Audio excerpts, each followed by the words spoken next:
Hi guys, welcome to Not Just Boxing Podcast. We're here today with Mikey Mckinson. Yeah, Mikey the problem. Mikey, how you doing? Very well, can't complain, mate. How are you? Yeah, good, thank you, mate. Good. So, Mikey, how's training getting on? Training's going well, in a good place at the moment, happy, everything's positive. Got obviously a huge fight coming up as well, so finally getting the credit and the acknowledgement that I've deserved for a while, so yeah, all good. How many weeks left of camp? 7 weeks today till the fight, so but I've had a long time to get ready for this. I knew the end of November, so I was already fit by Christmas and entered the new year in such a good way. Like at my level, you've got to be fit to start a camp. So I had a bit of a head start, and yeah, that's what I say. No complaints my end. Brilliant. So let's wind it back. When did you start boxing? As soon as I was in nappies, I think. Yeah, I remember when I was younger, like 3-4 years old, I used to know the stance. I used to, like, my dad at the time was an amateur boxer, so I used to go to the gym alongside him.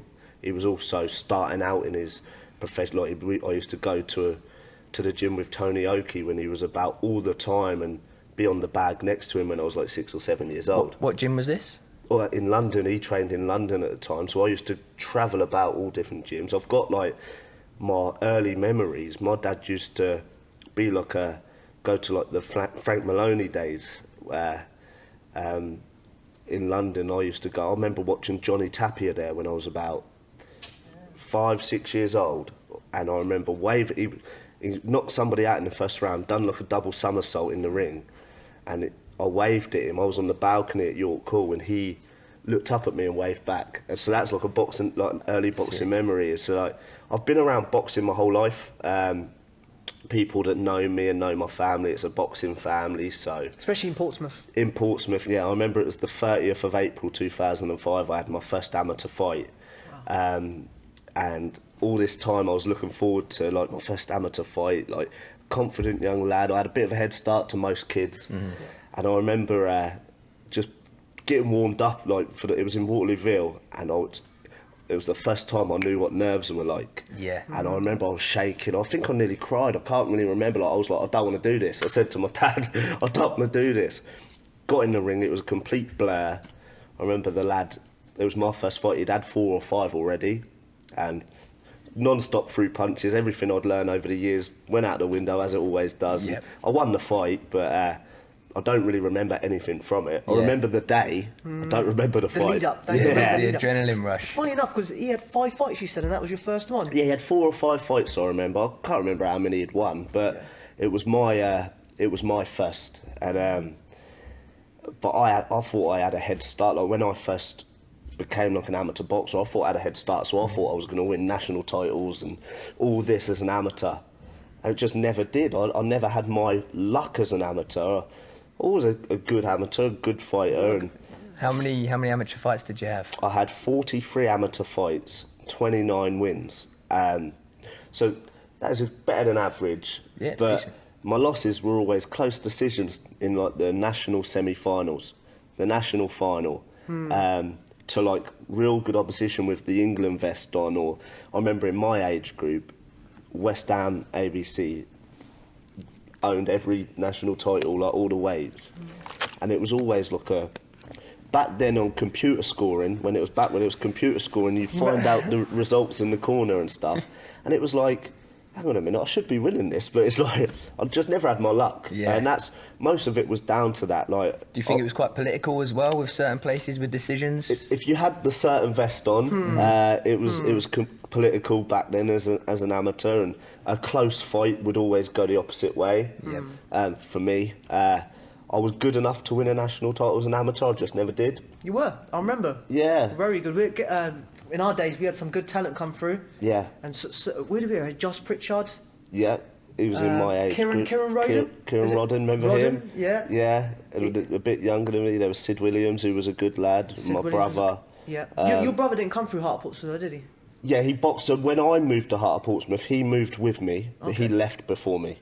But he was a good amateur, my brother. Like, One guy who was underrated, Harley Hodges. Yeah, I'll tell you what. How underrated I thought to a stage where you were out of the lot. Josh Pritchard was good. You were one of the good ones there. But he improved all of a sudden.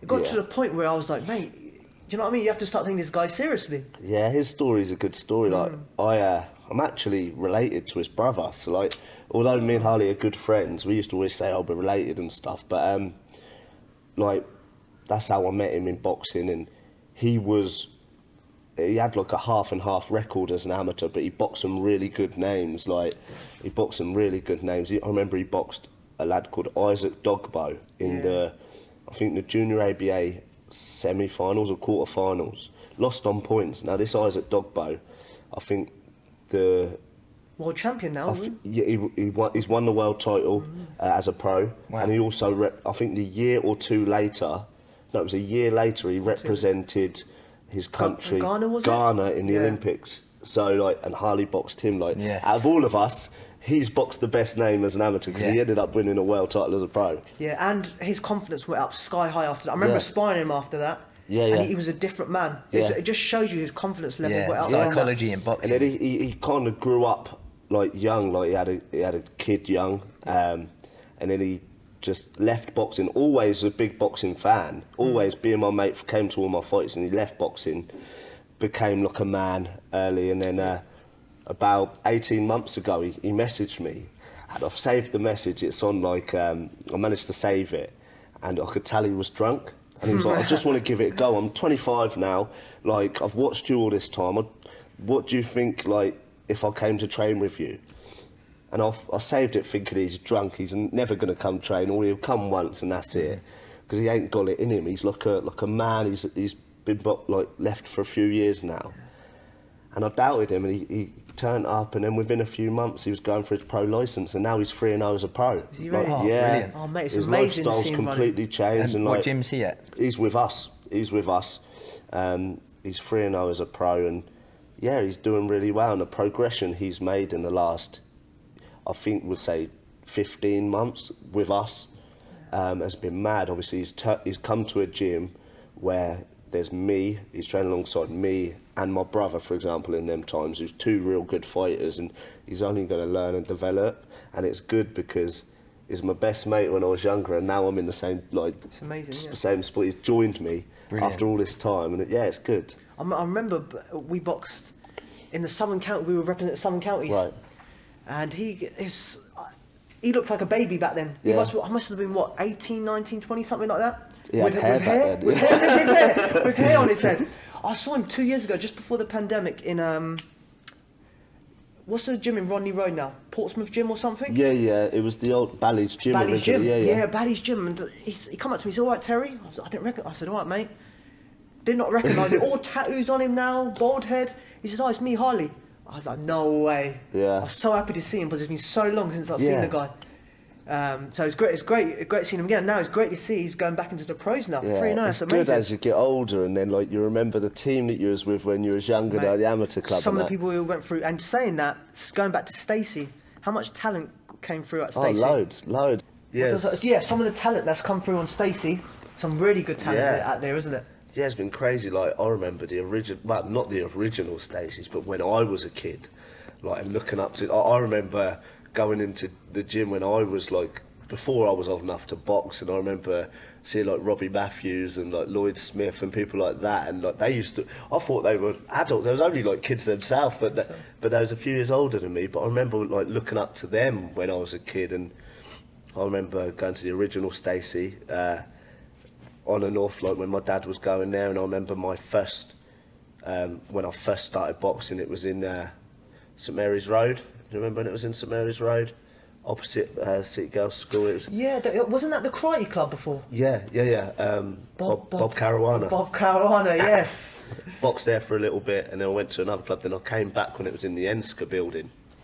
So, like, Stacey Club was going for a long time, and you just see everybody must have boxed for Stacey at some point in there. I think it was the only club back in the day, wasn't it? Yeah. So like my dad boxed for them, like legendary Bob Taylor and stuff, and I boxed for them on 2 different occasions. Loads of different like talent, and that came through Stacey Club in Portsmouth. Like it was the main one for a long time. And how old-fashioned was that gym? You had the ropes that they just stuck up, didn't they, around the sides? Just the one rope. Just the one rope that you used. It was crazy. Yeah. And then you had the punch bags and stuff, which I remember. I think they're back in that now. I think that's back open. I saw Colin Hooker, I think. Oh, really? I think he's back there. Right. So I boxed for Colin my last season as an amateur. It was Moneyfields Amateur Boxing Club, but before then it was a club called Chimes, which was open for a season. And just before I turned pro and stuff, I boxed, for Colin for a year. Lovely bloke. He's been must have been about boxing about 100 years, hasn't he? Like, he's got loads of knowledge about boxing, about amateur boxing and stuff. Yeah, good guy, Colin. How many boxing clubs did you compete at in the amateurs? How many did I box for? Yeah. I boxed for a few. I think you boxed more than me. No, I don't think I did. I went Stacey Club, Chichester, back to Stacey Club, Heart of Portsmouth, and then Chimes, which Moneyfields. Talent, I boxed for Moneyfields twice as well. There you go. So you've had more clubs than me. So I've had 6 or 7. Yeah. So in fact, if people say, who's your amateur boxing club? I'll say Moneyfields, because that's where I ended. Do you know what I mean? So, who was your best coach as an amateur? I know you had your dad as well. Who do you reckon was your best coach in that? I don't know. I think what I got more out of, there's coaches that get overlooked. I remember Paul Capnisi is underrated because 100%.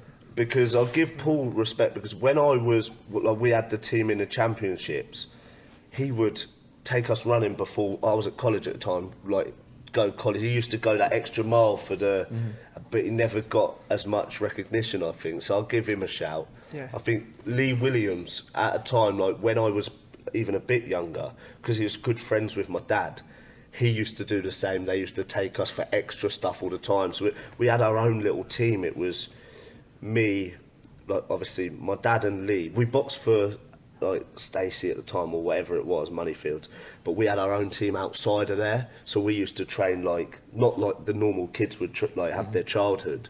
It was my dad and Lee and me, my brother Sid.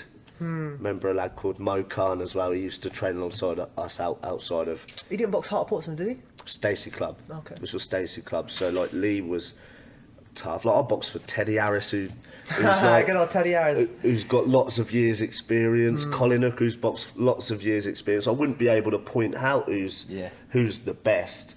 The ones that go the extra mile for the kids are the ones that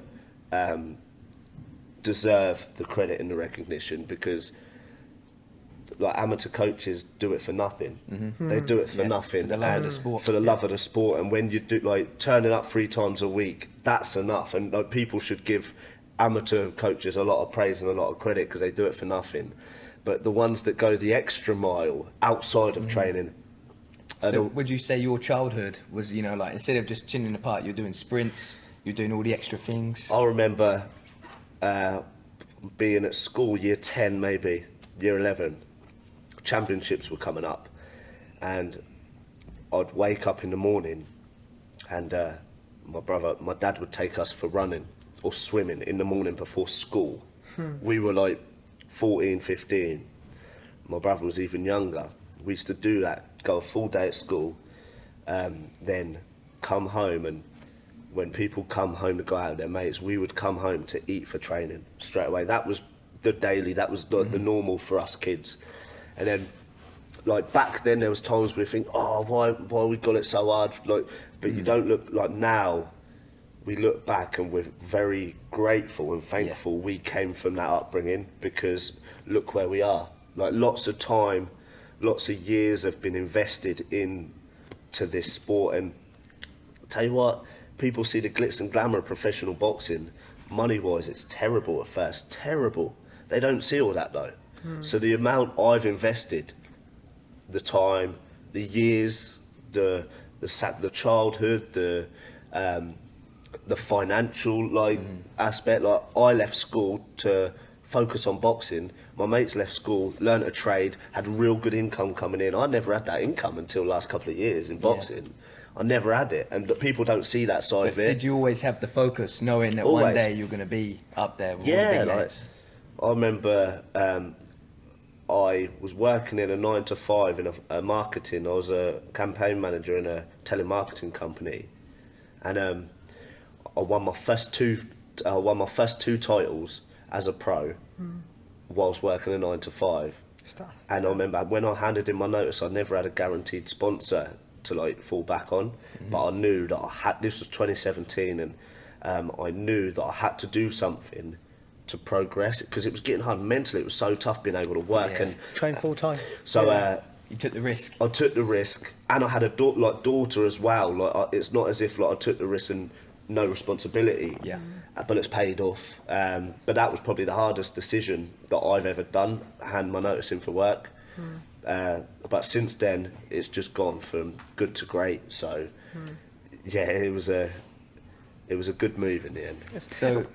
Yeah. So no, what I was going to say was as an amateur. Yeah. You come through. Left Hart Pottsville, I don't know where you boxed after that. You didn't win any national titles, as you said. Very good amateur though, as I remember, you're a very good amateur. What made you go pro? I think it was always set for me because, like I said, I was good amateur boxer for these clubs, but also I was boxing for these clubs, but I was also training with my dad on the days I weren't at this club. Like the local pros at the time, like Floyd Moore, Mark Coombs, Good old Mark, Paul Morby at the time. Like I was training alongside them. That was my team.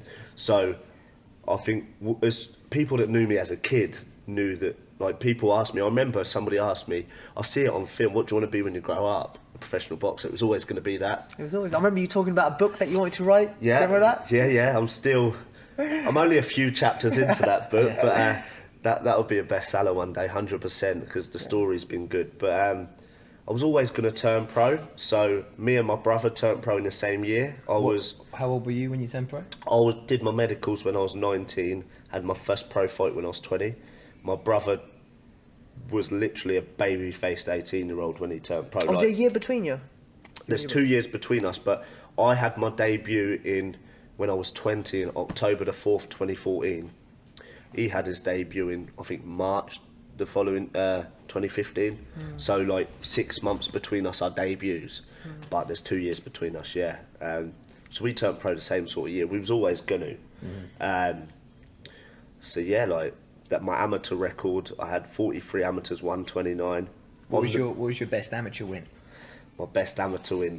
Or performance. So I remember I was in the NABCs, and in the first couple of rounds I had to buy maybe the Hampshire round, and then back then it wasn't Southern Counties, it was you'd fight like the home counties or something, and I drew a lad called Hadley Jalil, and he had just won the novices. He was tipped to win the NABCs.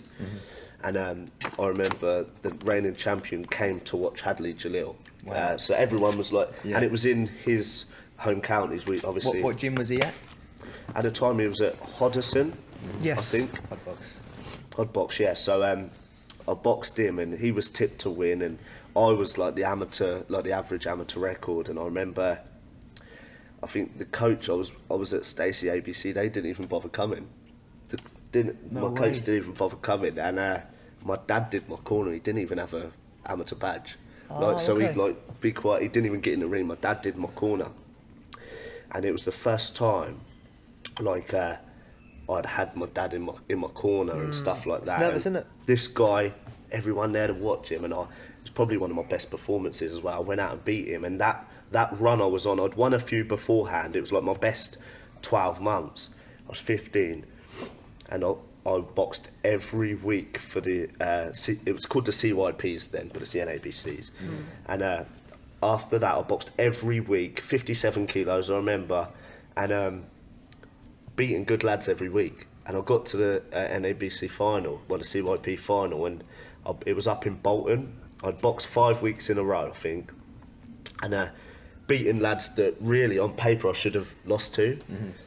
And I boxed a lad, I remember, it was Billy Pickles, right, from Leeds, and it was in Manchester, it was in Bolton, their football stadium, and he had won something, I think, the week before as the most promising boxer in the tournament or whatever, and I boxed his ears off. I boxed his ears off on the computer score, and I was come back after the first round, I was 1-0 down. What? Right? Yeah. Come back the second round, I was 2-0 down, and I was like, what's going on here? am I getting robbed of my national title? He had remember his lip was bleeding, his nose was bleeding. He looked like he was coming off the worst. Like, I was beating him. It's on YouTube, you can find it. Billy Pickles against Michael Ballingle, I'll always say. And come back the last round, I lost 3-0. And I remember I cried my eyes out, like, because I thought I won, everyone thought I'd won. So it's like the politics of boxing. Like, yeah. I would say, everyone can say they was robbed as an amateur over 3 rounds. If it's a close fight, you've been robbed. Like, how many times have you heard it? Like, it happens all the time. But I genuinely was, because of it was the national final, and I was robbed of my national title, and that's the closest I ever got to the final, and lost. And like, there's a few times as an amateur where I'd have like decisions a bit like that. I boxed Alfie Price, a good lad, on my 17th birthday in the that's on YouTube as well. Yeah, so Alfie Price, yeah. It was on my 17th birthday. I was doing 60 kilos at the time, and it was actually on my birthday, and got in the ring, and it was computer scored again, and I ended up losing 8-6. But you look, I get on the corner, Paul Capnisi's like in the corner with me, and I looked at the score, this little screen at the end of the second round, and I stand up like straight away. I didn't even sit down for the like I was like, what's going on? You can see it on YouTube. Like, I'm beating him. I'm like, at the time I was like, I think I was like 5-1 down or 6-1 down. Like, and I was like, what's going on here? And I ended up winning the last round, and I think it was 8-6 in the end, and it was very close. And like, there's been times where, like, in my amateur, like, the average lad would just quit. But I had my dad. I was only a boxer, so somebody that maybe didn't have a boxing family but a good lad would have probably quit a few times. So demoralising, you know. You put in all the effort, you put your whole life into it, and you're just getting robbed time and time again. Yeah, and like, so like, there's been a few times in my career where I thought I could just pack this in, but then I look back and say, I've invested 27 years into this. Not just my boxing years, like my whole life. I've been like up to my 11th birthday. Then first 11 years, I was looking forward to my 11th birthday to fight. That's how it was as a kid. So, so yeah, I didn't, for whatever reason. I never quit. Just carried on getting some bad decisions, getting some close decisions. Where like the close decisions, I would say, okay, they're the national champion or whatever. I wasn't robbed. It was. I thought I won, but I wasn't robbed. But there was a few times I genuinely like was gutted, like I thought I had it, and that's what it was with amateur boxing. I don't know if it was the same, like, but like, I was on the wrong end of some bad decisions, really. What motivated you when you got to the later ages? You know, 18. A lot of guys will drop off. They start going out, they're drinking. All your mates are partying, they're making money.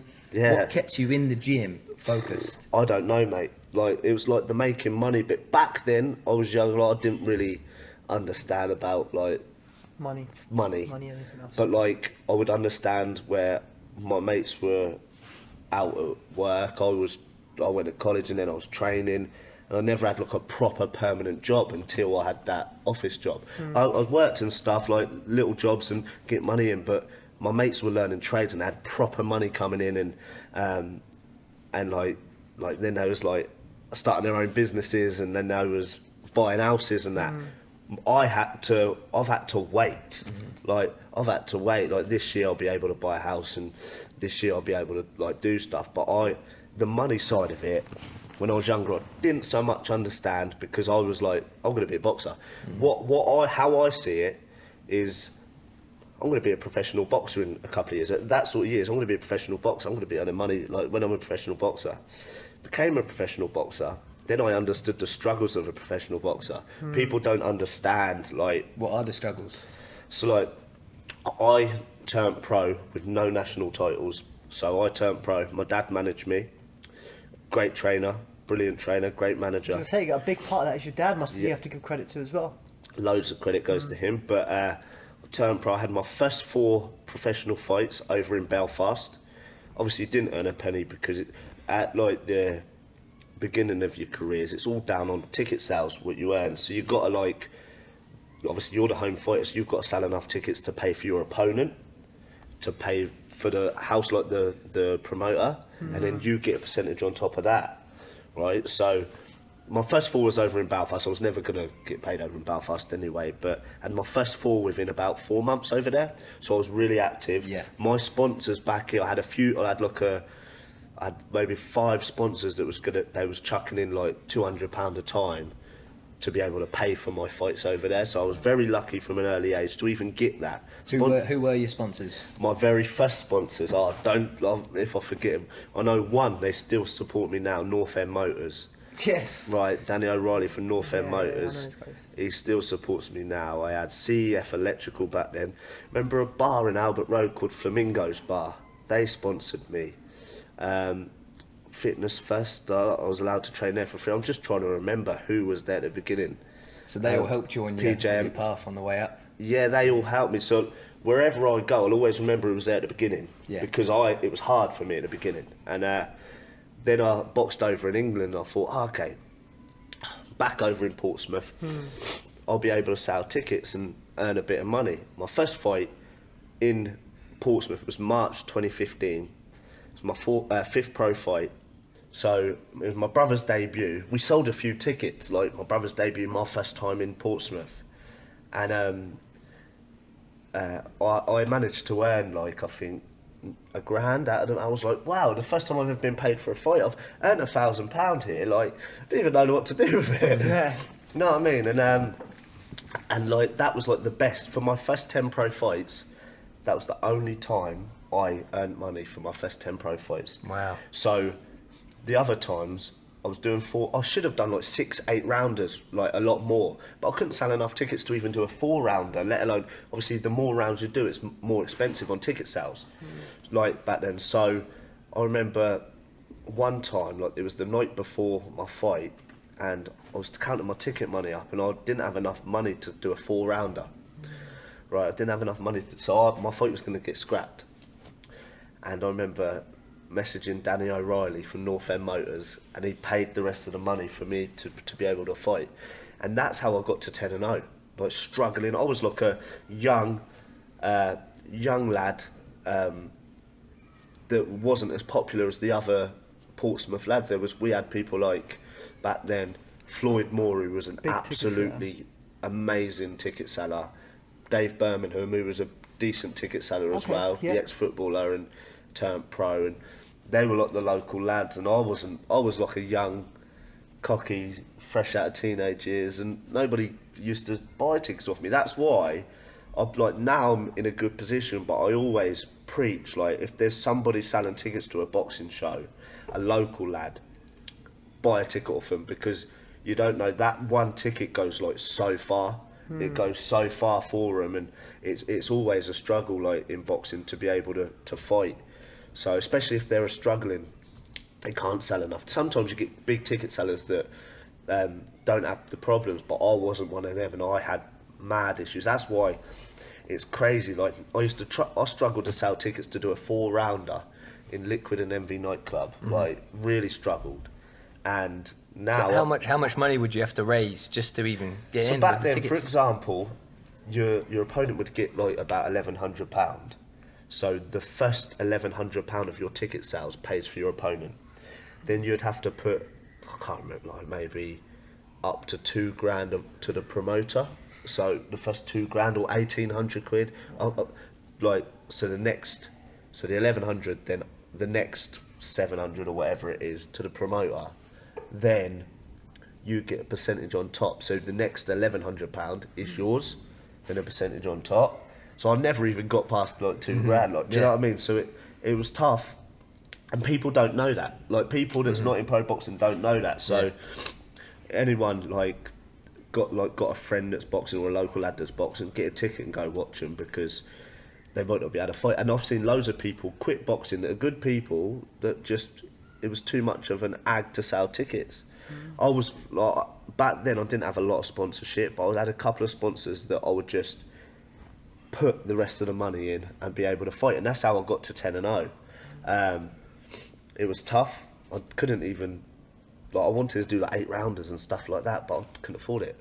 So I remember my 10th pro fight was in Liquid and MV nightclub. I did a 6-rounder against Dwayne Green, and then my daughter was born the following day. So like, my daughter was born the following day, but I remember in the change rooms after, I was like, Dad, I'm 10-0. Like, what's gonna happen? Like, I ain't earned anything. I'm good enough to fight for titles, but I can't sell tickets. He went, we just got to let the phone ring. You're 10-0 now, you're going to get an opportunity around the corner. And I remember, I was in the gym all over, this was in December. I was in the gym, like, obviously, all over Christmas. I couldn't go out with my friends, I was a new dad. So I was in the gym training, and the call came in January, will you fight Ryan Martin? Remember that one? I think it was like March, but then it got moved back to April. And Ryan Martin, as an amateur, was the best lad my age. As a junior, he was the type of guy that you'd sit back and watch, because at 13, 14 years old, he used to knock kids out cold. Really? Like, he was one of them, like a standout superstar. And so I always remembered him.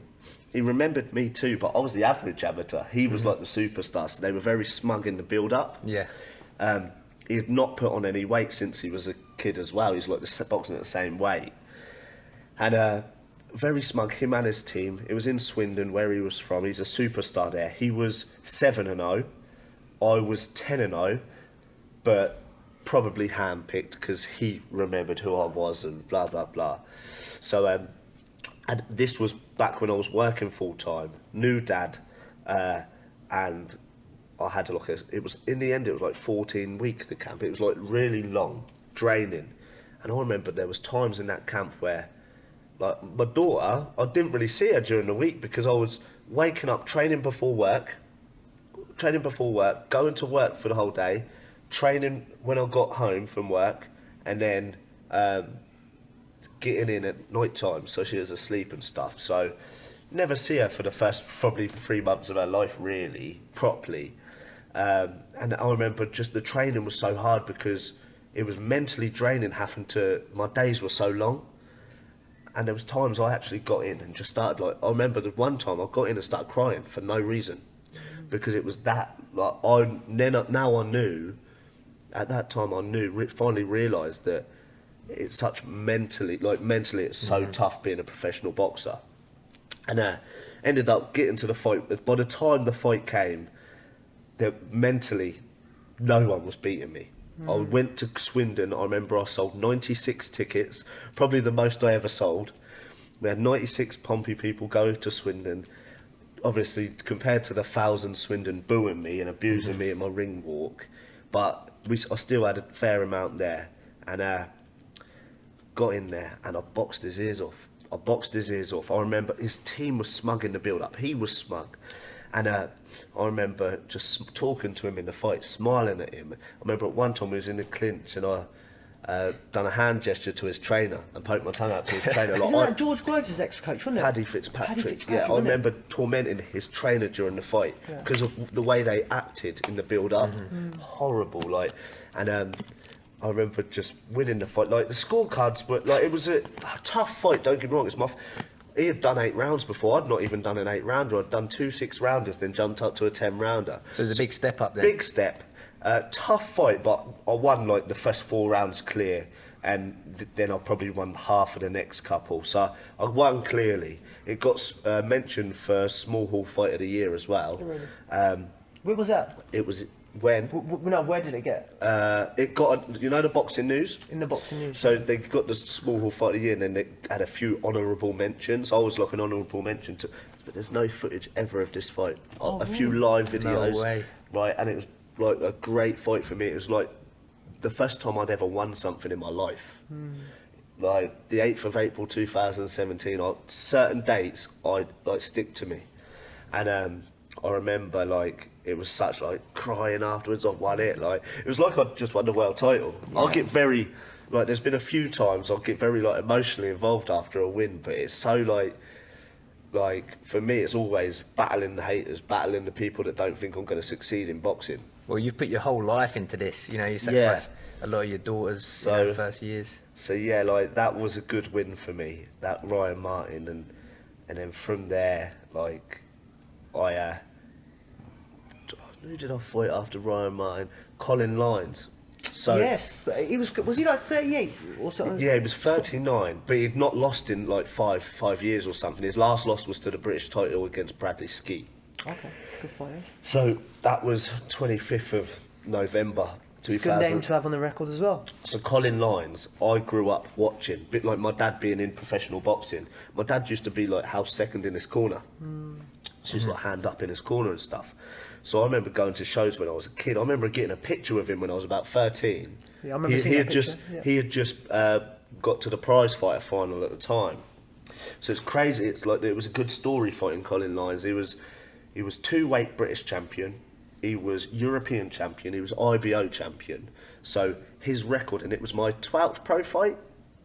It was my 12th pro fight, I think. And but like back then, people didn't. People thought it was going to be man v boy, because although I'd won the WBC youth, this is Colin Lyons. He'd been unbeaten. He looked after himself. He was in great shape. He was 39, but he'd not lost in a long time. And they just thought it's going to be too experienced, man v boy, and he's going to beat me. And it was in Portsmouth, and it wasn't the best performance by me. Like you can find that somewhere. Like he was very crafty. Like, I think I lost the first round. It was very crafty. He knew like little tricks, but as the rounds went on, he started looking old, and I started looking like the young, fit, strong guy. And I remember hitting him with a body shot in round 6 and ended his career. But like, I'm so honoured to have been able to share the ring with Colin Lyons so early on in my career, to share a ring with a fighter like that's very like successful. He's been like, at the time I remember saying, if I can achieve what he's achieved in boxing, I'll be a very happy man. And it was all respectful before, and yeah, that was the body shot's the shot that ended his career, and I won by stoppage, the last stoppage I've ever had. But yeah, that was then. And how old were you then?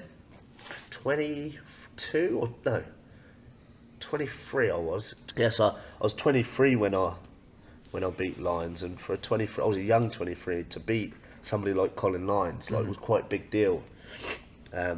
Another fight, I cried after the win. Like I used to do. I've got better at it though, and yeah, it was good. And like my dad, I was still managed by my dad, and like the Ryan Martin fight and the Colin Lyons fight, I got paid as well. So like I'd finally started getting a bit of money for boxing.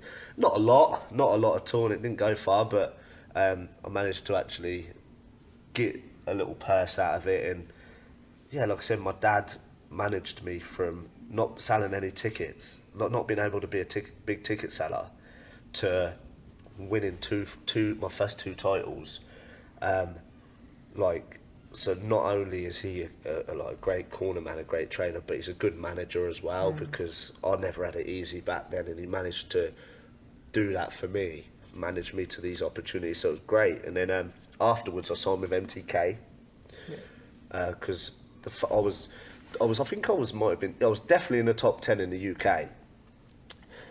I'd won 2 titles. I thought, great, like the phone's going to be ringing. Like I'm not with a big enough platform to be able to be like, right, I'll defend it in Portsmouth and because politics again, and be able to pay the money for whatever opponent. So I thought, right, I'll defend it on somebody else's show. Like I've always boxed on other people's shows. That's why it's not a padded 21-0 I've got. I've been to B-side like 5 or 6 times. No, 4 or 5 times. But yeah, so it didn't come. So I thought, right, my dad's decision, he was like, let's sign with MTK, because they got a lot of power, they're a great management team, and you'll be able to get opportunities. So my first fight with MTK was supposed to be a 6-rounder, because I'd not fought in ages. I fought Colin Lyons in November. This was like the next July or something. Like I'd not fought, and I had a title, and I was in the gym the whole time. Yeah. So they got me out as 6-rounder the night before it got changed to a 4-rounder, because I couldn't sell enough tickets. It was in Essex. So my first fight with MTK was a 4-rounder in Grays, Essex, and I boxed a guy, a proper durable journeyman called Kev McCauley. Must have had nearly 300 fights by now, like proper journeyman. And I remember my fight before, I stopped Colin Lyons with a body shot. So out there, although it was 4 rounds, I was wigging in these body shots, and I remember, because these journeymen's got to have loads of respect, because I threw a lovely body shot. He looked at me and went, I'm not calling line, son, middle of the fight. And I was like 23, 24, and I was like, wow, fair play. Like, they're so... Mate, they know how to survive in the ring, don't they? Do they? And some of them could even switch it around one day and beat these ticket sellers, and I've seen it loads of times. Like, remember when Eric had his debut on a Matchroom show? Eric was the B side, and he was fighting this lad, like a young lad, William Webber, on a Matchroom show. My dad was in Eric's corner, and all of a sudden, bang! Eric knocks this guy out. Yeah, I remember left arm, wasn't it? Out, and this guy was like 6-time national champion. Good amateur, young lad as a pro was, but like Eric all of a sudden is a pro boxer, B side, so going on the road, and he knocks this guy clean out. Thought he's not going to get any work now, because he's not going to be one to be able to sell tickets in Portsmouth. He's going to have to be on the B side. Like, that's how it is. And he knocks this guy out, like, live on TV and everything. Like, I was like, wow. My sparring partner at the time.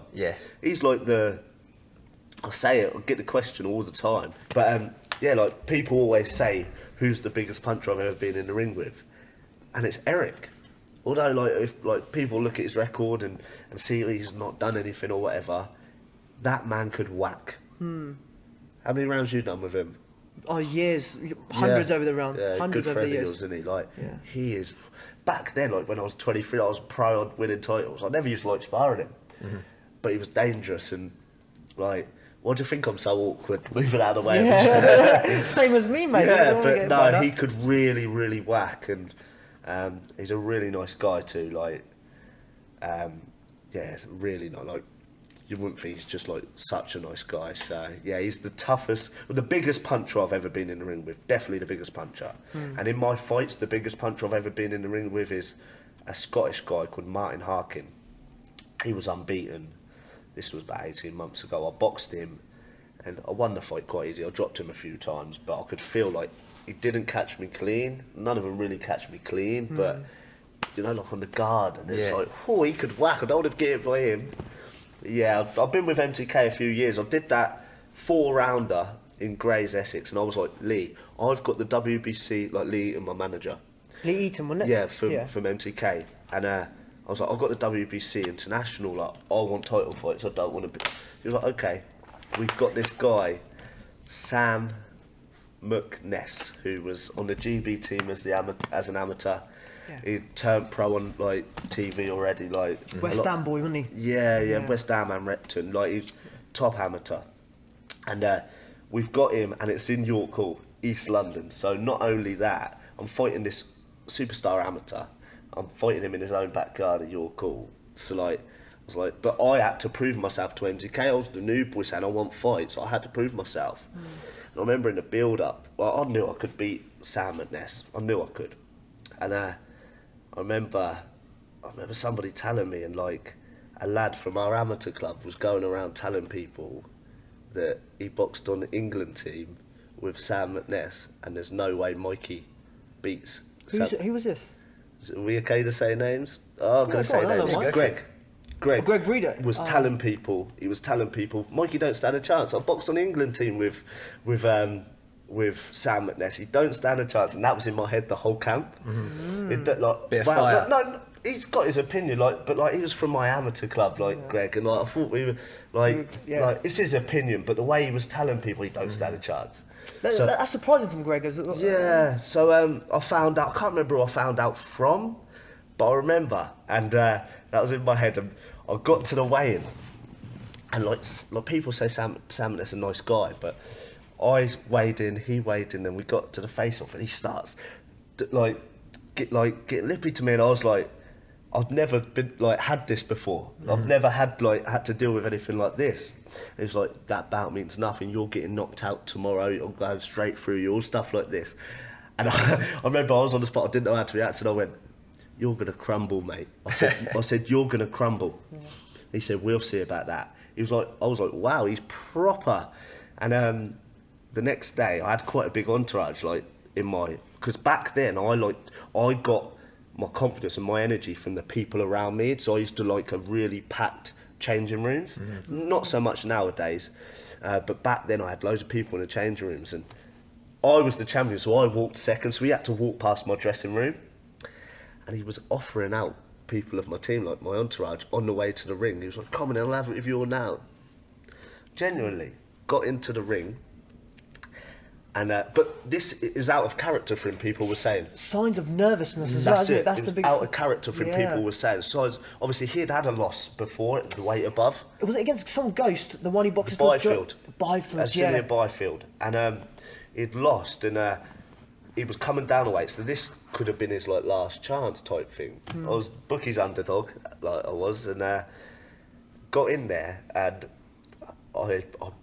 it was really...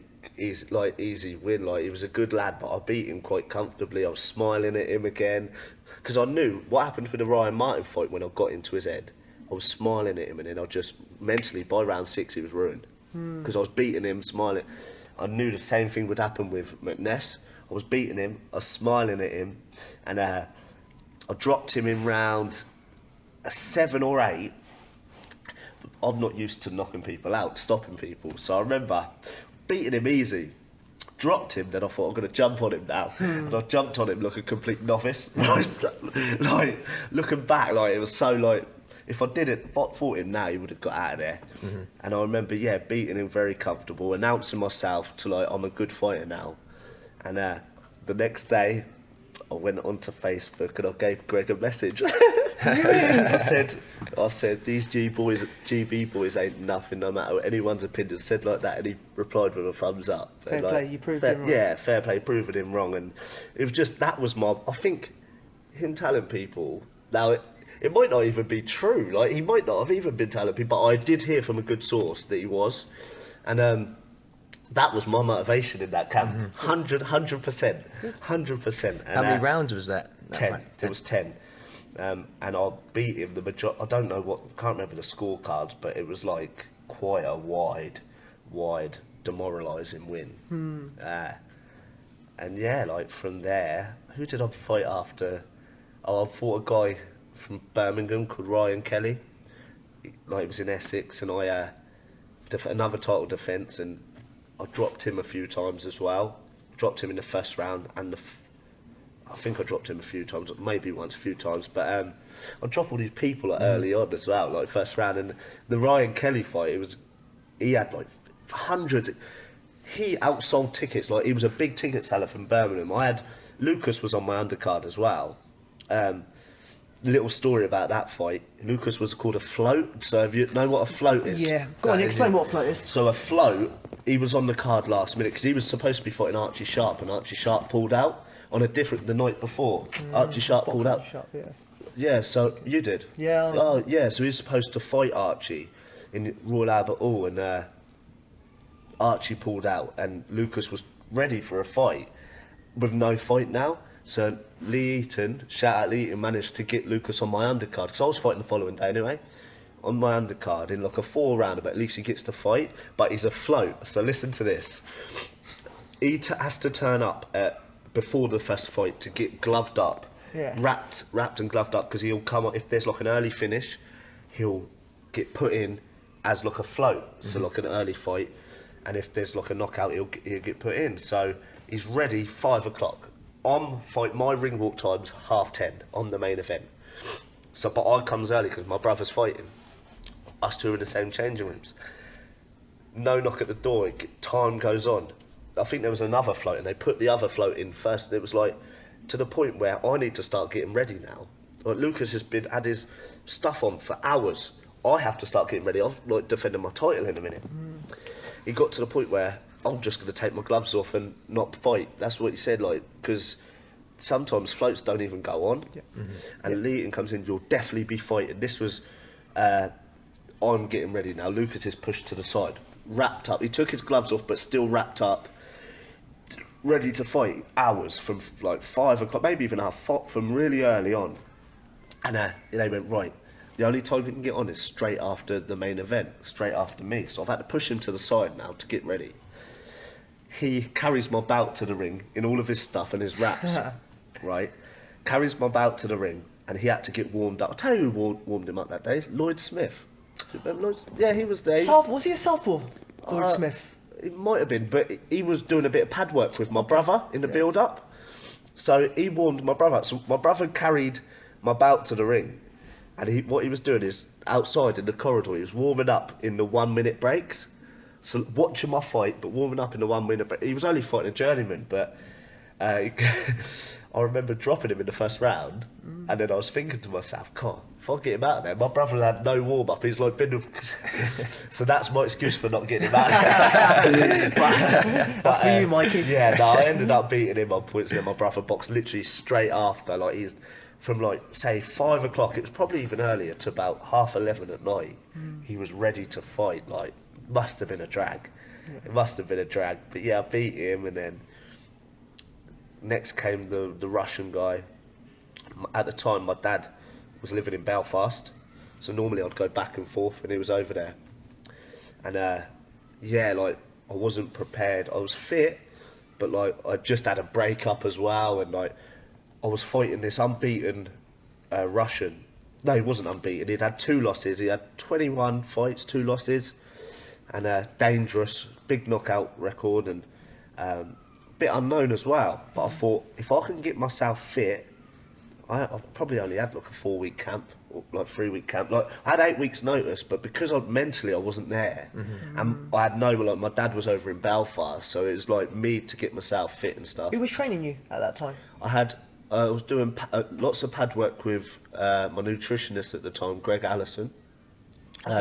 Colin Hooker was taking me to like sparring up, like in the as it got towards the end when it was all more of a panic, and it was like I'm fit, but I've had no sparring. My dad's in Belfast. My dad came a few weeks before, so it was all a rush towards the end. But I was fit. I wasn't conditioned at all to be able to take punches and stuff like that, and mentally, it was the worst I've ever been. Worst I've ever been. I shouldn't have boxed. But I made weight and I was fit, so I thought if I can just be awkward, I'll be okay. Gets in there, and the first round he's hitting me, and I'm thinking this is hurting. And no fights. I've been hit with good shots. I've got a good chin, but they've never hurt me.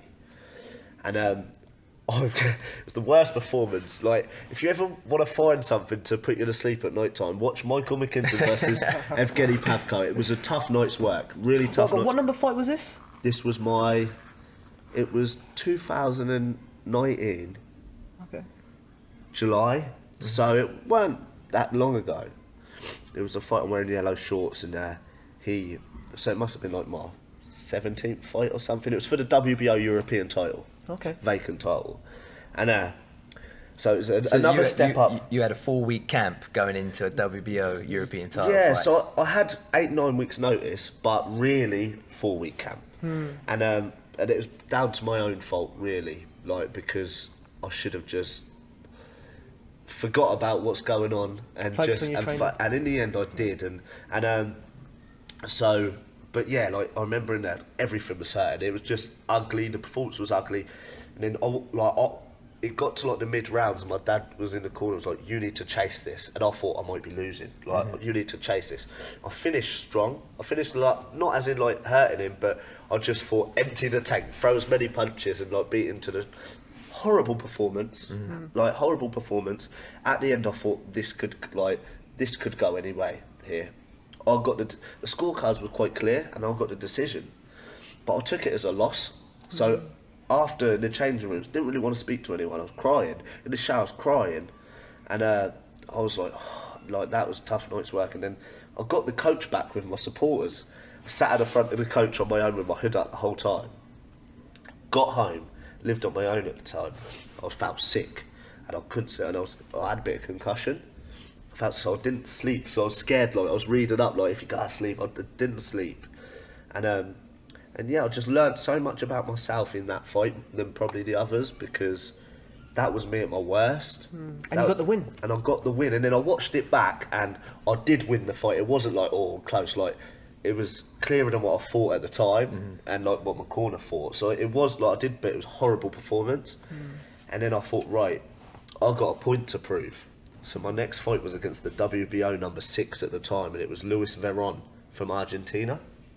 Yeah. And it was a good story because I thought, right, like, these think I'm just making excuses on that last performance, right? And I'm going to make sure you'll see the best Mckinson now. So, right at the beginning of the camp, flew out to Spain to spar. I was on my own to spar with Kerman Leharaga, who was former European champion, and he was the guy that knocked out Frankie Gavin, knocked out Bradley Skeet. He's knocked out a few English fighters. Very big punch, and I was part of his camp. So I was on my own out there for 2 weeks, and I was sparring him, training alongside him, and also sparring a group of Ukrainian fighters that was there with their coach. Their coach was Senchenko, who's the guy that's famous for retiring Ricky Hatton. When Ricky Hatton had his comeback and he got stopped. Yeah. So he was out there. So none of them spoke English. I'm there on my own. None of them... Kerman's strength and conditioning trainer was Argentine, like, he's from Argentina, and he knew my opponent. Not knew him, but like knew of him. And he's like a big up and coming fighter in Argentina. 17-0, like, very promising. And got back to England after spending 2 weeks in Spain on my own. Got back to England for I think 2 weeks, and then flew to Philadelphia on my own. Shout out my sponsors, HS Building, for sending me over there. And I was over there on my own. Tim Witherspoon was picking me up and taking me places, former heavyweight champion in the world in the 80s. And I was over in Philadelphia, New Jersey, on my own, going into gyms like when Rocky went into Apollo's gym. Really? So very hostile, everyone wants a piece of you. I remember I went to one gym and they made me spar a lad who was on the US amateur team. He was a light heavyweight. Like, I thought, I'm getting stitched up here because like, I'm on my own. And like, they just want to get me killed. Very hostile camp. Spain on my own, Philadelphia on my own. But I came back to England, and although I was fighting this unbeaten guy, there was no chance. There was no chance he was beating me. And I walked out to the ring, dropped him 3 times, or 2 or 3 times early. Was that? I was about to say, was that early? Yeah, I dropped him in the first round, the third round, maybe the 5th. Beat him quite comfortably, and it was like. For that fight for me, I had a point to prove because the fight before was me at my worst, and I'd made a few excuses. So this time it was just, I'm fighting a better guy, and I'm going to perform a lot better, and I'm going to show you all, and I did. And that was that. Like, every fight I've had has got a different story, a good story too. There's not been like a camp that's like a normal, boring camp, really. Would you say every camp's different? Like, completely different? Oh, 100%. My dad's the type of... my dad's the type of trainer that can send me to hostile places on my own, because that gets the best out of me. Do you know what I mean? Like, I've had it hard. I've been thrown into... It's how you grow. Yeah, and I wouldn't be the fighter I am today if I hadn't had these experiences. And, like, I've beaten Luis Veron. Now I'm in the WBO top 10. At this point, I've just beat number 6. I'm number 6 in the world by the WBO. I've got the WBO European. I'm world ranked, and then COVID hit. COVID hit. I was in camp to fight a guy called Lewis Green from Kent to defend my European. And 3 weeks before is when we went into lockdown, and I didn't train for a little bit, and I just ate and hanged around with my friends, and I saw a picture of you as well. You put it up, so I ballooned up, and I learned that if I'm training but not dieting, I'll sit at a certain weight, but it's quite a good weight. I'll never balloon up as long as I'm training. If I don't train, I'll take that away from me. Which they was like the government, they were saying, run and do home workouts. But who's going to find a motivation to do that when they're like a boxer, when there's no light at the end of the tunnel? So for me, I'd be the first to hold my hands up and admit it. For a few months, I didn't do it. I didn't do what they was telling me to. Weren't doing my runs and stuff like that. But ended up, because of COVID, got stripped of my European title because I couldn't defend it. But I remember Leeton said, "What's your weight? 12 weeks time, you're fighting in Rotherham behind closed doors." One of them behind closed door shows. Yeah. And my weight, I was nearly 13 stone, and I fight at 10 stone 7. Wow.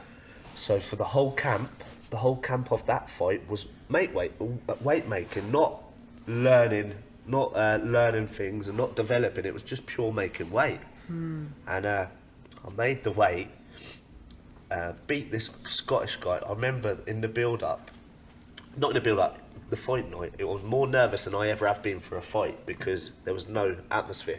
It was like dead. It was like a TV studio. It was like no atmosphere, no one there. And I was fighting this big punching. It's the first time I'd watched clips of my opponents, because normally I don't like watching them. Yeah. I watched 2 of his fights and he knocked the guys at both clips on YouTube I watched. The guys were cold, out cold, stretchered off like bad knockout oxygen masks. Yeah. And I was like, no atmosphere. How am I going to get up for a fight like this? Right?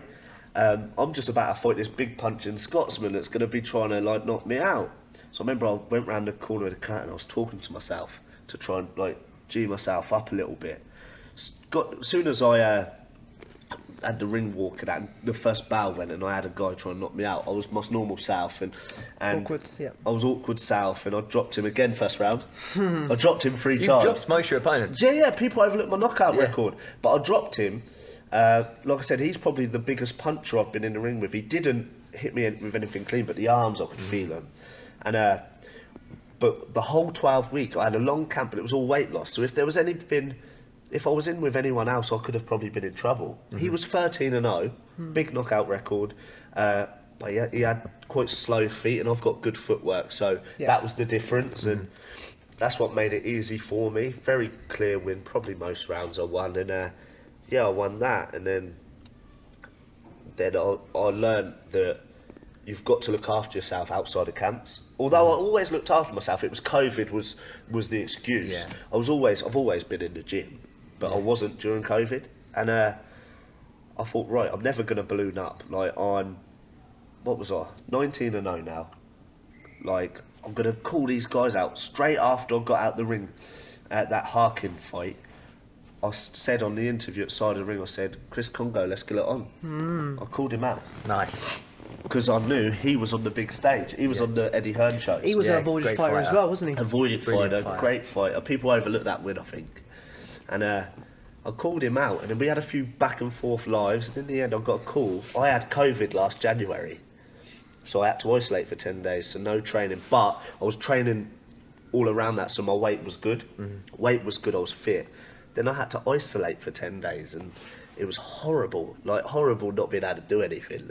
And the day I was allowed out, not trained for over 10 days obviously, and the day I was allowed out, before I even left my house, Lee Eaton called me and said, would you fight Chris Congo in 6 weeks? Fresh off of COVID, I said yes, put my running trainers on and went out. That's the first time I left my house in the 10 days. It was hit camp really quick, hit camp hard sparring. This was my big opportunity. I didn't care if it was 6 weeks. Normally you'd want a big full camp. Then a few times before, like a few weeks before, it got moved back 3 weeks. So yeah, I managed to get them extra 3 weeks, go to Gibraltar, everyone wrote me off, and then beat Chris Congo. And what a win that was. What a win that. I remember seeing Chris Congo in the amateurs. You did Harringay. We both did Harringay that year. And I thought, wow, this guy's going to be special. Yeah. And mate, you boxed him really well. I think first round, did you drop him, or second round? Of course I did. It's becoming a recurring thing. Yeah. And then they were saying like, God, is it like a plan starting fast? Look, it did not studied me. I've dropped everyone in the first round. Yeah. But no, it was a great win. I really bullied him around the ring. And I showed a different side of me. I can fight on the front foot. How was it like on fight week as well in Gibraltar? It was like the Sunborn yacht, this big like 5-star, all secluded off because it was just for the boxing, like, and COVID. So I couldn't mix with the locals, but it was beautiful. Like, but fight week, I spend most of fight week on myself in my room. I don't mingle. I don't make friends. I don't do all that unless I have to for the press conference, or if they want an interview, or the weigh-in. Didn't see me. I didn't enjoy it. I was there to change my life, not there to have fun. That's the way you look at it. Like, I was a loner in fight week. They put me in a suite though because I had to have my room upgraded. I got there and it wasn't the room that they had planned, so they had to upgrade me to a suite. So I stayed in my suite for the whole fight. I was a loner fight week, and no one would really see me unless they had to. And I was so concentrating on myself, focused on myself, not looking at interviews, because all the interviews, Chris Congo's going to knock him out. I didn't focus on any interviews of him. All of the polls on Twitter that week, Sky Sports, boxing experts, Congo's going to win by knockout. That was all it was. But you've been the underdog, really, in most of your fights anyway. I didn't care about anything else except myself. I focused on myself the whole week, the whole camp, really. Didn't watch anything of his, didn't look at... Told all my mates, don't tell me the odds. Don't tell me what you're putting on. Told them all. And I was so mentally, like, ready for it. At the weigh-in, you see me, I'm, like, soaking everything up. And that fight was an unbelievable... Like, because... Off the back of that, I signed with Matchroom. That win, I signed with Eddie Hearns. You put on a masterclass. Great, and everyone talked about Mckinson for the first time. Do you know what I mean? So yeah, it was a big part of my career, the Congo fight. Afterwards, I got back, and it was still like COVID and that, so I didn't really celebrate. But yeah, it was a big win, and then a few weeks later, I signed with Matchroom, and that day was like such like a good day for me when I signed that, like going from small hall shows to big time boxing in a matter of months. And being from Portsmouth, yeah, that's something proud that we should all feel, really. You're the first one, I believe, that had that, you know, who took that first guy from Portsmouth that's with Matchroom, but Tony Oakey bought Sky Sports. He was on Sky Sports. He bought Sky Sports to Portsmouth. But other than that, I'm the only one, and it's that good for me. Propelled your career. Yeah, so massively. for me, I'm quite proud to be flying the flag because it brings light on the city. But the other struggling boxers from the city, they could probably get opportunities on the back of my success. So it's just paving way for the people behind me, which is important. You've got to stick together as a city. So yeah, very proud. I remember the day after the fight, speaking to the guy with the news, and he said, Mike, you have no idea, because I was out in Gibraltar. He was like, you have no idea how much the city have really got behind you, like bringing the city together you are. People ain't been like this since 2008 when Pompey won the FA Cup, like sports. And it was like, for me, I was like, that was huge. Got a handwritten letter off the mayor and stuff, like they wanted to meet me, but it was COVID, and like, I got a blue tick on Instagram, and like the last 12 months has been good. Then I fought in Eddie Hearns' back garden on the fight camp, which was good. The camp was good. It was like the only really... I brought a physio in. So like the story for that one is, I went into that fight. I fought a 19-1 guy, very confident him in his team. Was it Ranowski? Yeah, Przemysław Ranowski. And his one loss was to Josh Kelly on points at a short notice. He'd come off 3 knockout wins, or good form, this Polish guy. And yeah, I entered the fight with an injury that no one knew about except a few in my team, and I brought a physio on board for the first ever time. 21 fights, never had a physio. Like, I had physios, like, I do tell a lot, I have had people help me out in the past, but like when there's a physio that you're seeing very regularly, not only for my recovery but my rehabilitation and also like proper part of the team, and brought him on board, but just before the fight. So what people don't know is, although like normally I've got a good check hook, good front hook, I use it a lot. Spin off of it. Yeah. Didn't really use it in that last fight because I couldn't throw a hook, couldn't throw an uppercut because it's the turning on that arm. Yeah. So in the build up I thought, do you know what? Good fighters overcome stuff like this all the time. I'll just find other ways. So in that fight, I knew my jab didn't hurt when I threw. Yeah. So in that fight, you see, I basically won the fight on the jab, triple jabs at a time, and I learned about myself in that last fight that I've got a decent jab. Yeah. Like, I've got a decent jab. I won the fight on the jab, really. Like, every round. I won the fight every round. The scorecards had one of the judges scored it 8 rounds to 2, and I'm disgusted with that scorecard because I thought it was a complete shutout. Yeah. Really easy, great like event to fight at. And yeah, that was the Ranowski one. But like, yeah, I managed to fight with an injury not many people know about. I wasn't gonna talk about it as like an excuse, but I really did. And then since then, I've worked real closely with my physio, and for the first time, they've said what my injuries are. I didn't know what a rotator cuff was. Yeah. And I've been in boxing my whole life. I didn't know what it was. And like now I'm just learning so much about like this. Like last year, the Congo fight is when I brought Jack Coke on board. So real good nutritionist, even before Greg Allison was like worked closely with him. His idea to bring Jack on board. Jack's like do a lot of testing with you and stuff like that, so you could be able to pinpoint such a better, more accurate diet. Lots of testing. I found out that I was under eating to make weight. So for the last 12 months, I've added more food into my diet. So and I've been making weight better. Like I've been making welterweight for 9 years. So it's going to get harder every year. But the last 12 months is like with Jack on board has really helped. So now I've got like not only have I got a team, I've got an actual professional performance team. You know what I mean? Away from my sponsors, I've got my dad and Miles who are my boxing trainers. Obviously, Who's Miles? Miles. So funny, you know when I remember Miles, he used to be a coach for Lee Park Amateur Boxing Club.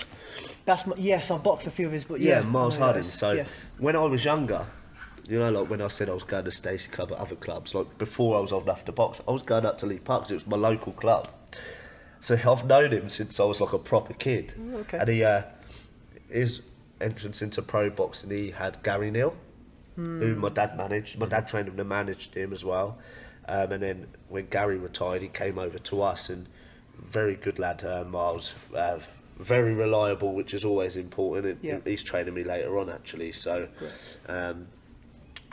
important member of the team. And then obviously I've got a physio now who can brew, like SCRX physiotherapy. They just having a physio on board has like made a massive difference. My nutritionist Jack Coke, like brilliant. So like I've got a performance team around me. I feel like a professional. For the first, I've been a pro 7 years, but it's only been the last 12 months. I've actually felt like these little 1% has made a big difference. Yeah, huge. Yeah.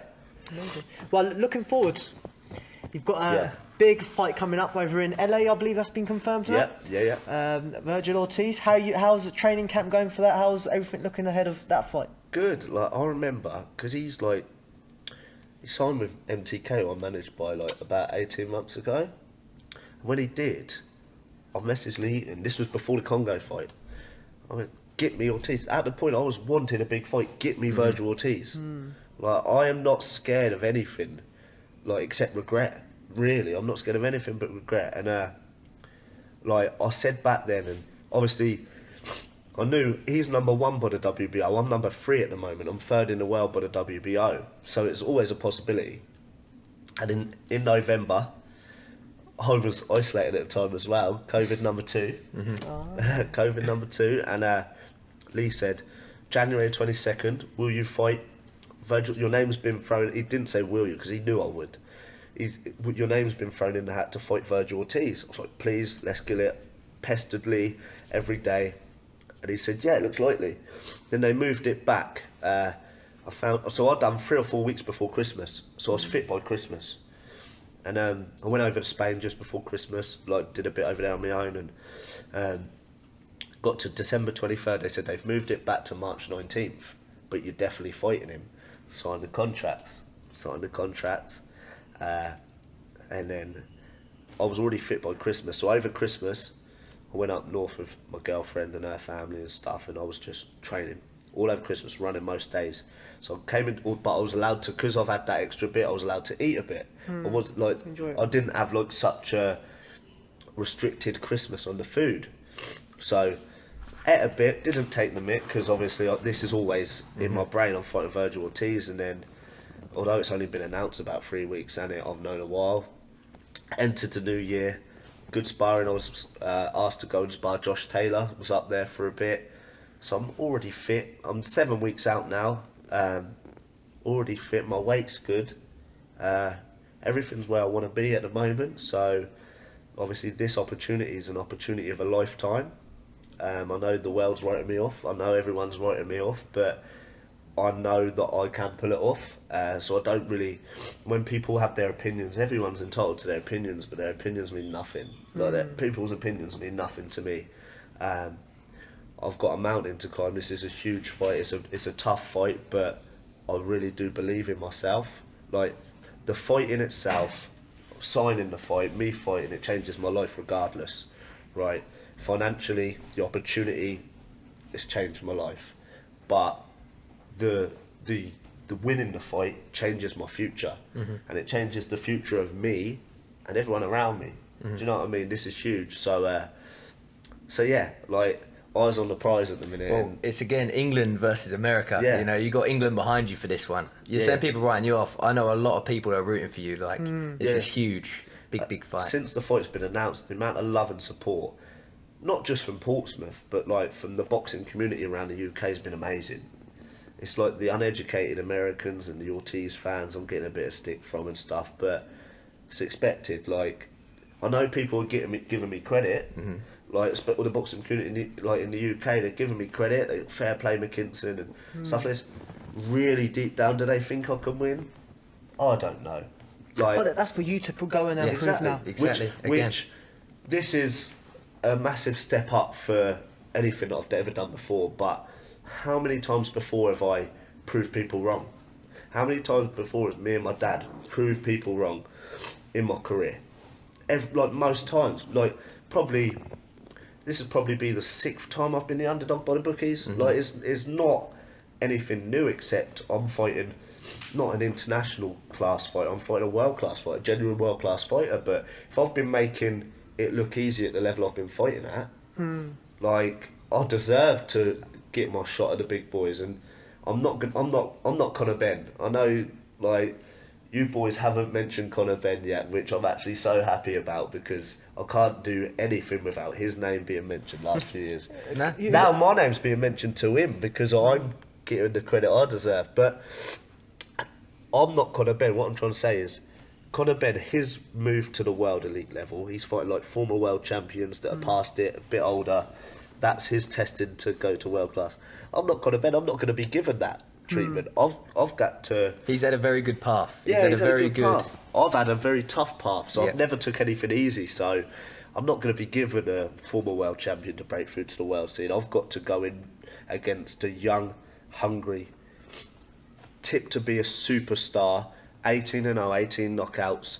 I've got to do that because I'm not going to get given the treatment like other people. But you know what? I don't mind. I don't mind. I've proven people wrong many times before, and I don't think I'd be where I am because I've never turned down a fight. Never turned down a fight in boxing. So I don't think I'd be where I am and in the position I'm in if I did turn it. I'm not in a position to turn down fights. I've never had it on my way. So. And you're having the camp of a lifetime, which is huge. Obviously, you've got all the strings to your bow now. You've got nutritionist on board, physio, sparring, Josh Taylor. Like, you've got everything going for you right now. Long camp, loads of time. Happy camp, which is important. Yeah, definitely. Like, happy camp, like, which is important.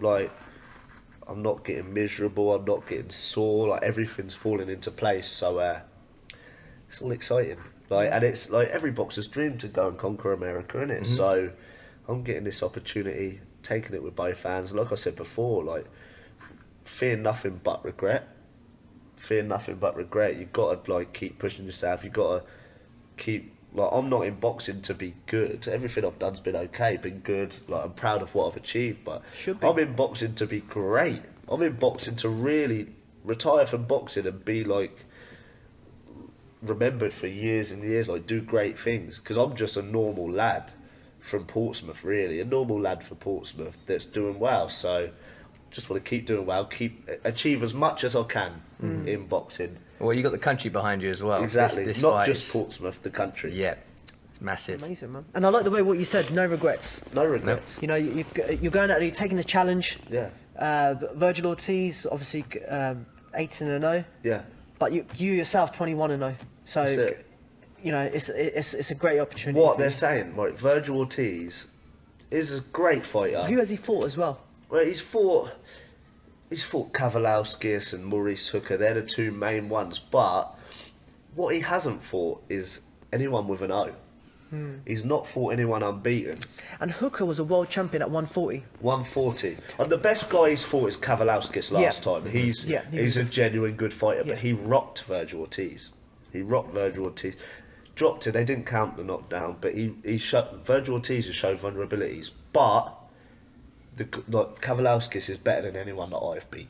He's he's better than anyone that I've beat. So he's boxed better guys, Ortiz, but he's shown vulnerabilities. He's never fought anyone with an O. I'm coming with an O. So he's never fought anyone as confident as I am, as hungry as I am. Do you know what I mean? So yeah. And he's never gone the distance. No, he ain't been past. I think 8. I've been past 8 rounds every single fight. I'll never knock him out. It proves your fitness. But that's huge. And your mental strength. Yeah. Exactly that. That's it. I think a big part of my success is mental strength. I've had to, like I said, prove people wrong every time. Like the Chris Congo fight, a lot of people fight week, I was written off so bad on the Congo fight. A lot of people would crumble. Fighting a lad that's tipped to be a world champion. His manager, Dillian White, is the main event. Everything was his way. All of these people on Twitter, boxing experts, Congo inside the distance. A lot of fighters would crumble, but somebody with a fighter with the mindset that I've got and the mental resilience and that I've got, don't crumble. I raise my game. Do you know what I mean? When it gets tough and the pressure's on, I enjoy that and I perform better. So. Let's see March 19th. Let's see March 19th. Well, we're all looking forward to it, right? Yeah. Oh, I can't wait. I want to fly out there. I want to try and get tickets. It'd be huge. So our last question for all the people listening, all the amateur boxers, everyone's looking up to you right now at a big fight. What advice would you give these people? I can only give advice on my experience, especially for an amateur boxer. I lost 14 times as an amateur. I never won one national title. So if you're not winning these titles, don't give up. It's the years spent in it, and that's the years spent taking L's. It's the years spent underachieving, the roller coaster. As a professional getting paid, all I've done is achieve. I haven't lost. The guys that I've been beaten as a pro would have beat me as an amateur over 3 rounds. So that's a bit of advice I'll give: is if you're taking losses, don't give up, because it's the years spent in it. I've invested. There was many times in my life I was gonna quit. I should have quit. But I've just thought to myself on a few occasions, why quit? Because everything you've done in your boxing career is boxing. In your life is boxing. So I don't know anything else. So I've invested everything my whole life. If I was to quit, I'd have to start again and something else. If you take the L's, you've got to go through it. And you do come out the other end eventually. What I say is trust the process, and it's only been recently I've been saying that, because up till recently, although I was winning, I was frustrated. I wasn't getting what I deserved, but now I am. So trust the process. What I also want to say is, we haven't mentioned it in this podcast, is big thanks to your dad and your brother for the support they've given you throughout. Because we said it's a family business, right? And that they deserve some credit for helping you grow in your journey as well. So I'll let you say that. But also, you've obviously you get this win. Looking forward, this win against Virgil Ortiz. What's next for Mikey Mckinson?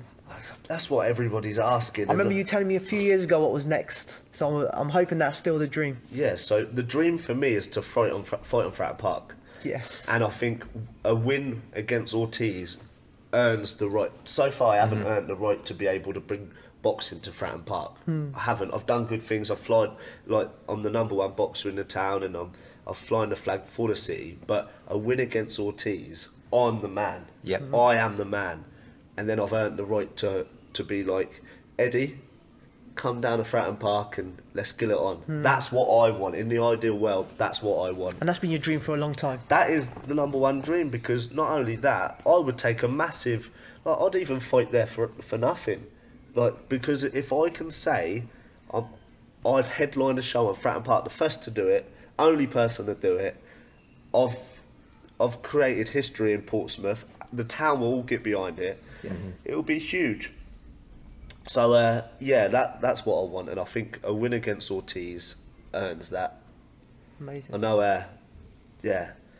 My nutritionist is from Southampton. Is he? Yeah. He's not allowed in there, is he? No, he's not allowed in it, so he can just watch from the TV or something. But Mikey, as Ash said, the whole country's behind you, we're behind you, and we wish you nothing but the best for March 19th. Nice one, mate. All the best, mate. Cheers. Thank you very much. All the best, buddy. This is Not Just Boxing. Thank you everyone for listening with Mikey Mckinson. We'll get behind him for this.